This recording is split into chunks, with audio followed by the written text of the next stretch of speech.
അസുഖമായിട്ട് കിടന്ന് ആശുപത്രി കിടന്നാൽ മറ്റു പല രാജ്യങ്ങളിലും ഡെവലപ്ഡ് കൺട്രീസിലൊന്നും നമ്മുടെ ആരോഗ്യം എന്താണ്, ആരോഗ്യത്തിൻ്റെ സ്റ്റാറ്റസ് എന്താണെന്ന് വേറൊരാളോട് ഒരു ഡോക്ടർ ഡിസ്ക്ലോസ് ചെയ്യാൻ പാടില്ല.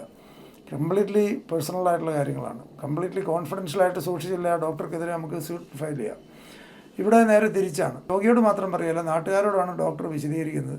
ഈ നാട്ടുകാരെല്ലാവരും കൂടി രോഗിയെ കാണാൻ വരുന്നത് നെഞ്ചത്തടിച്ച് കരയുന്നു. എന്നാലും എൻ്റെ മോനെ നിനക്കിത് വന്നല്ലോ എന്ന് പറഞ്ഞ് അവർ നെഞ്ചത്തടിച്ച് കരയുമ്പോഴാണ് രോഗി എല്ലാവരും മുമ്പിൽ നോക്കുന്നത്.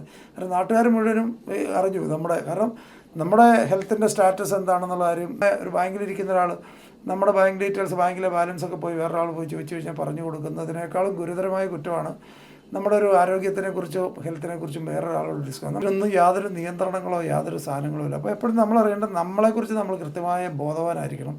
നമ്മളെന്താണ് ചെയ്യേണ്ടതെന്ന് പൂർണ്ണമായിട്ടും നമ്മുടെ നിയന്ത്രണത്തിലാണെങ്കിൽ മാത്രമേ നമുക്കൊരു നല്ല ലൈഫ് ആവുള്ളൂ.